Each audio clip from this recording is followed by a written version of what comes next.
Theorem 1.7 NCERT class 10th. Let P by Q, where P and Q are co-prime and a rational number, यहाँ rational सिर्फ लिखा हुआ है, आप rational समझिएगा क्या, हम करिए देते हैं तो कमेंट कीजिएगा कि अरे स्पेलिंग नहीं लिखने आता है इनको, ये क्या पढ़ाने आ गए। ऐसे लोग भरे पड़े रहते हैं सब जगह, क्लासरूम से लेके यूट्यूब पर। Such that the prime factorization of Q is not of the form 2 to the power n and 5 to the power n, where m and n are non-negative integers, then x has a decimal expansion which is non-terminating and repeating।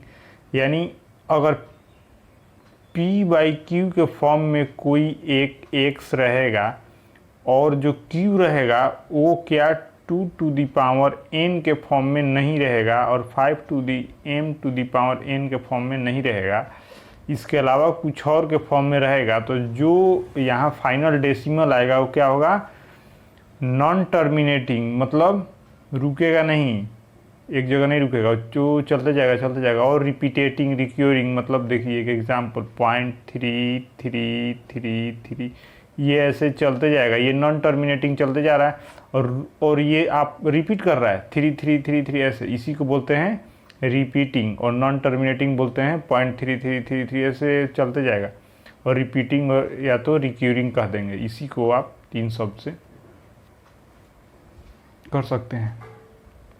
अब देखिए इसका एक example लेंगे, जैसे example लेते हैं 75 divided by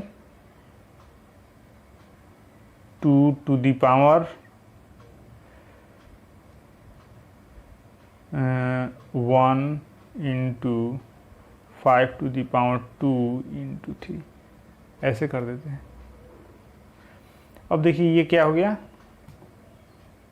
75 divided by 25, यह है ना 2 into 5 to the power m n में इंटू 3 इंटू 2, 3 जा 3 3 1/2 और 0.5। यहाँ ये एग्जाम्पल इसलिए दिए, ये पूरा गलत है। क्यों गलत है? इस थ्योरम के हिसाब से ये गलत कैसे हुआ, ये जो है, ये जो सबसे सिंपलेस्ट फॉर्म होगा उसका नीचे वाला नीचे का जो होता है डिनोमिनेटर, उसका फॉर्म देखते हैं, ना कि इसका। ये तो हो गया, और नीचे यहाँ 3 था, 2 to the power n m और 3 to the power भी n या p है, फिर भी ये एक टर्मिनेटिंग डेसिमल आ रहा है। क्यों आ रहा है? क्योंकि ये फाइनल सिंपलेस्ट फॉर्म में नहीं है। सिंपलेस्ट फॉर्म में रहेगा तो नहीं आएगा, आ ही नहीं सकता सिंपलेस्ट फॉर्म में। जैसे देखिए एक सिंपलेस्ट फॉर्म दिखाते हैं आपको। अब इसका सिंपलेस्ट फॉर्म क्या होगा? इसका सिंपलेस्ट फॉर्म आया 1/2, यहाँ है तो 2 to the power m और 5 to the power n। अब बोलिएगा 5 यहाँ कहाँ है? देखिए यहाँ 5 कहाँ है, 1/2 का power 1 into 5 to the power 0 हो तो गया 2 to the power m और n। यहाँ लिखा तो हुआ है, जो m और n होना चाहिए non negative, sorry non terminating पर पेन रख दिए, नॉन निगेटिव इंटीजर होना चाहिए। नॉन निगेटिव इंटीजर क्या होता है? बहुत लोग तो यही सब नहीं जानते हैं, नॉन निगेटिव इंटीजर क्या होता है, को प्राइम क्या होता है, तो ये सब नहीं जानिएगा तो ये कैसे समझ में आएगा। तो पहले जान लीजिए को प्राइम क्या होता है। को प्राइम वो नंबर होता है जिसके बीच का कॉमन फैक्टर 1 होता है, जैसे 3 4, ये को प्राइम नंबर है। और नॉन निगेटिव उसको बोलते हैं जो पॉजिटिव हो, 0 1 2 3 4 5, ये नॉन निगेटिव होता है, तो ये है तो नॉन निगेटिव।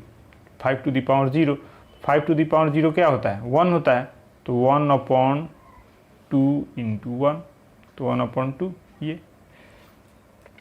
अगर किसी भी डेसिमल नीचे जो फॉर्म होगा उसमें 2 to the power 2 और 5 के अलावा कुछ और आ गया, 3 आ गया, 7 आ गया, कोई और प्राइम आ गया, तो वो नॉन टर्मिनेटिंग होगा। जैसे कि देखिए 1/3, 1/3 को हम लिख सकते हैं ना 1/3 इंटू 2 to the power 0 और 5 to the power 0। क्यों नहीं लिख सकते हैं? 0 है तो आपको नॉन निगेटिव इंटीजर, तो फिर भी इसका क्या होगा? ये तो 1 1 आंसर हो जाएगा, 1/3 का 1/3 हो गया। क्या होगा ये? 0.333, इसको क्या लिख सकते हैं? 0.3 पर बार लगा देंगे।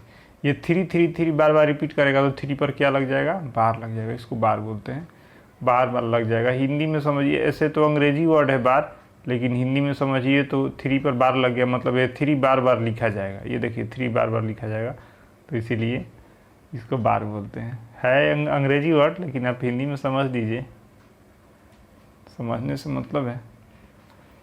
अब देखिए एक और एग्जाम्पल लेते हैं और उसमें समझेंगे आपको अच्छा से अच्छा, यहीं समझा देते हैं, ज़्यादा दूर जाने की ज़रूरत नहीं। जैसे आपको नीचे 10 डिवाइडेड बाई 7, ये 10 डिवाइडेड बाई 7, यहाँ भी 2 और 5 नहीं है, 7 है। इसको भी आप कीजिएगा तो आंसर आ जाएगा, जो टर्मिनेटिंग होगा इसका आ जाएगा, क्या आएगा 0.1428571। वीडियो बहुत बड़ा हो जाएगा छोटा चीज़ के लिए, इसलिए नहीं कर रहे। ये होगा और ये टर्मिनेटिंग होगा, बार बार ये रिपीट होगा। और देखिए यहाँ 7 है, यहीं 2 और 5 रहता तो ऐसा कुछ नहीं आता।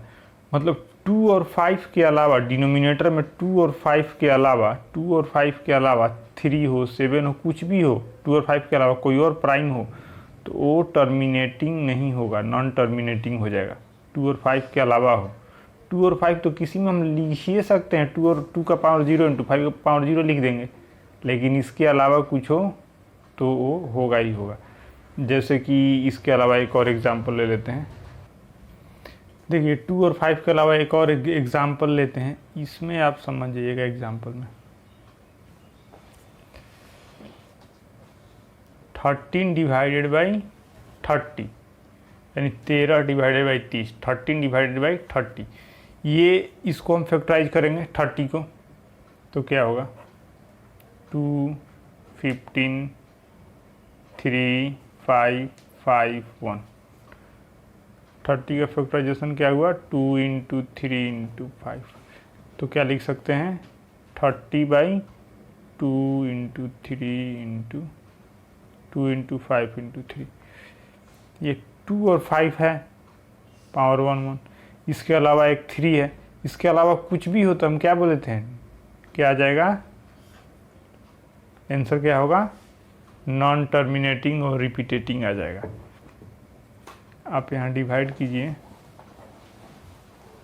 13 डिवाइडेड बाई 30.4 120 10